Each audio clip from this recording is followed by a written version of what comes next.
Despite the killing so many Roman Catholics here in Ulster, the IRA that is, I still can't get my head why the Catholic community continued to make Sinn Fein IRA the biggest national party. So let me try to explain that to you.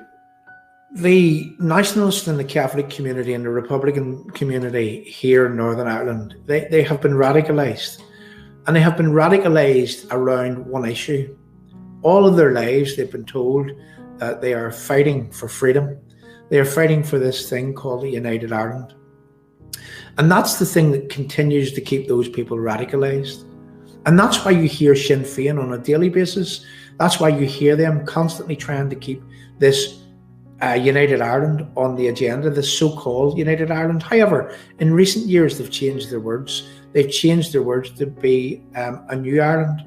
And that's Sinn Fein IRA, conditioning their own people, moving their own people to the point whereby that they're conditioning their people that when you get to this so-called New Ireland, if you get there, you aren't going to recognise it in terms of what was Ireland, what has been Ireland over the years. And I'm going to say that, Ireland, the Republic of Ireland, it's a lovely place. There's many good people in Republic of Ireland. There's many good places around the Republic of Ireland. And ever since I've been a lad, I have been up and down from the Republic of Ireland in places, all down that west coast, places like Sligo, Galway, Castlebar, Dinglebay, Killarney, some really, really nice places, one of the most beautiful places in all of the world. And I often think to myself, only thing that I don't like about Ireland, and not to say that I want to be part of it, I'm happy to be a British Unionist. I was born that way, and I was born by birthright in that way. But I often say that if it wasn't for these terrorists, these people who continue to agitate against people, well, you see, you could have united people a long, long time ago. And, I think that the best way to unite people is to provide the circumstances, the solution whereby that everyone remains who it is that they want to be. If you want to remain a British Unionist and you want to remain part of the United Kingdom, well, you should be so permitted to do that. And, and if you want to be a nationalist or not a Republican, I can't side with those people, but certainly a Catholic. And if you want to aspire to, to look towards the Republic of Ireland, and that's your identity, and have an Irish passport and call yourself Irish, well, again, that's what you should be permitted to do.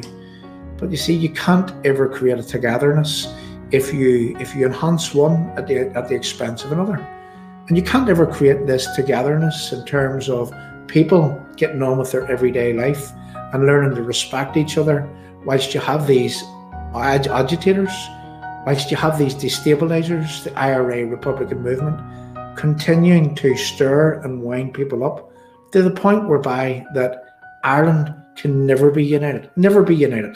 And that's a fact, because there's so many British Unionists here in Northern Ireland that will never unite with those people, whilst they continue to rub people's nose in it, while they continue to, for example, use their Irish language as a weapon. And there are many good people that speak Irish that don't want their Irish language to be weaponised and used as a method to try to green Northern Ireland, street by street. And that was Shane Walsh's words. He was a dirty protester.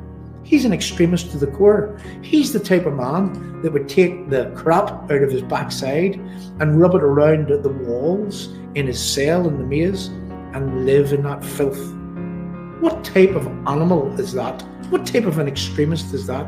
And yet that is the man that wrote the current IRA nation-building strategy using the Irish language. And they said that they wanted to weaponise Irish language and use it as a tool, Shane Walsh's own words, quote unquote, to green Northern Ireland street by street. You see, the nationalist community, the Catholic community, now not all of them, there are many people that hate the IRA, that hate Sinn Fein, but you see, they're going along with this thing called a romantic dream of having a united Ireland, a so-called united Ireland. But already these Sinn Feiners, this IRA, they are already moving the goalposts for their people.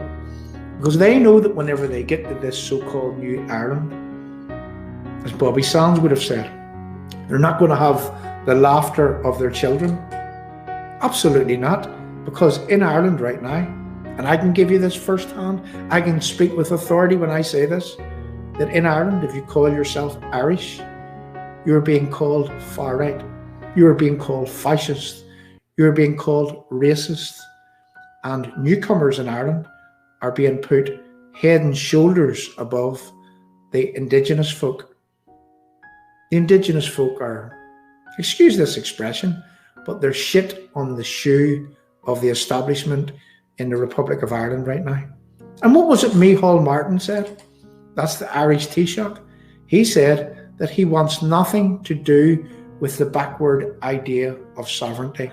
But back to why it is that Sinn Fein, they radicalise their people.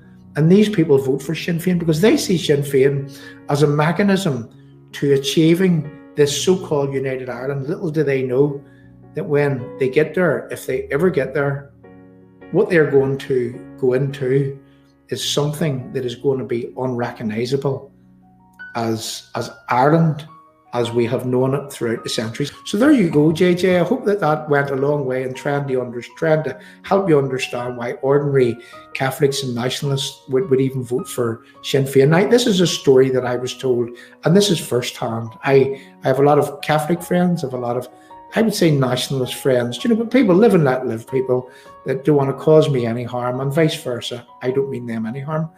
And they tell me that some of their family members who never would have voted for Sinn Féin, well, they did so. Why? Because they have had enough with the way in which the current Irish establishment is treating the people of Ireland. So they think that Sinn Féin is going to deliver them from this evil and danger, but that's not going to be the case. It's going to be a case of out of the frying pan and into the fire. And that's what our job of work should be.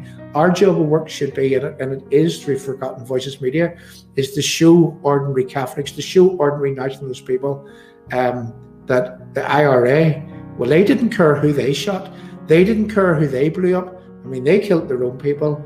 They killed the Irish army. They killed the guards. And we've many, many stories along this line coming through Forgotten Voices Media to just show people that these people don't care for you.